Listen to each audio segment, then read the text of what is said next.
Welcome to day 3 of our sugar control series.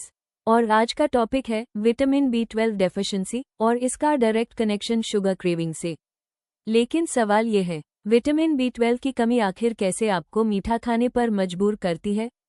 इसका जवाब समझने से पहले चलिए सिंपल तरीके से समझते हैं विटामिन B12 होता क्या है।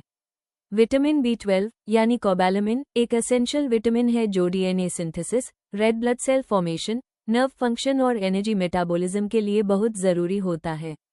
लेकिन इंटरेस्टिंग बात यह है कि B12 का अब्जॉर्प्शन सिंपल नहीं होता। इसमें स्टमक, इंट्रिंसिक फैक्टर और इंटेस्टाइन का एक कॉम्प्लेक्स पाथवे इन्वॉल्व होता है। और इस पाथवे में अगर कहीं भी प्रॉब्लम आए तो वो डायरेक्टली विटामिन B12 डेफिशिएंसी के बराबर है।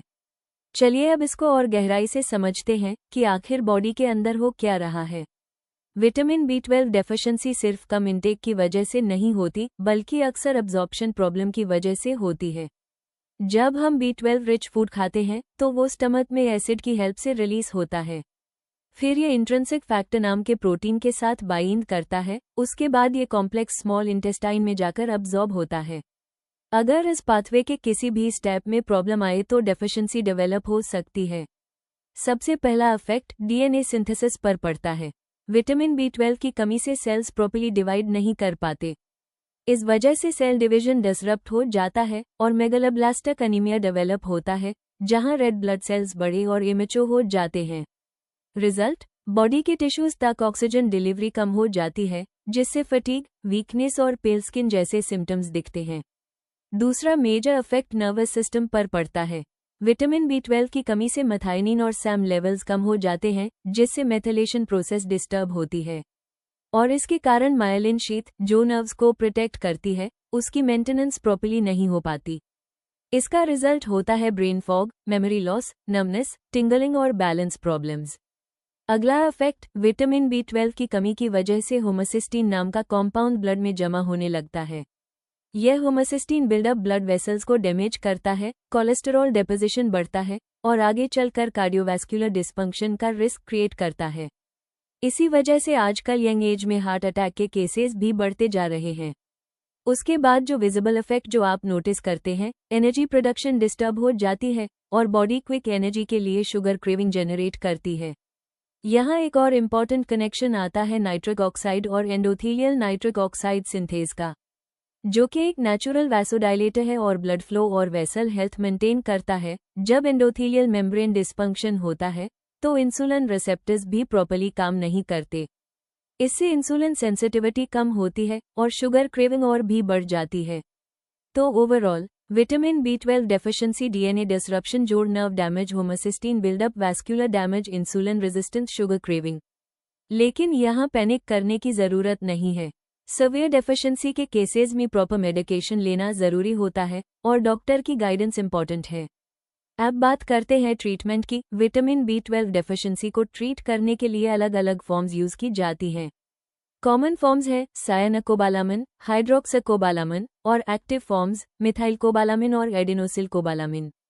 इनएक्टिव फॉर्म्स जैसे साइनोकोबालामिन और हाइड्रोक्सीकोबालामिन बॉडी के अंदर कन्वर्ट हो जाते हैं एक्टिव फॉर्म्स में, जबकि मिथाइलकोबालामिन और एडेनोसिलकोबालामिन ऑलरेडी एक्टिव होते हैं, इन्हें कन्वर्जन की जरूरत नहीं पड़ती। सबसे बड़ा फैक्टर होता है अब्जॉर्प्शन, ना कि फॉर्म।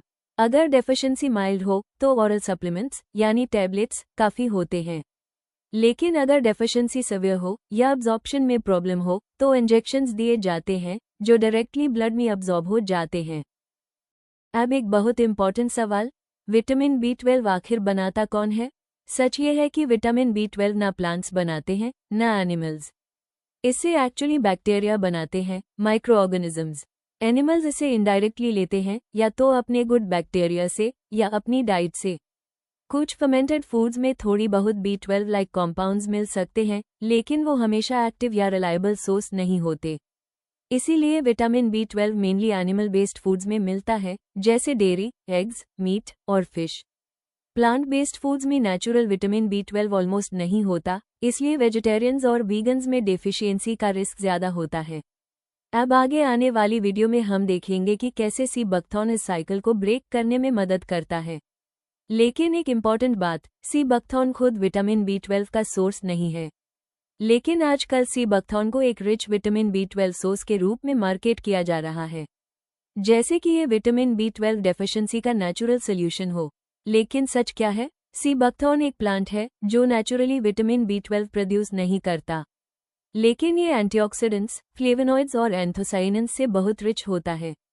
तो फिर ये हाइप कैसी कि sea buckthorn directly vitamin B12 deficiency cure कर देता है?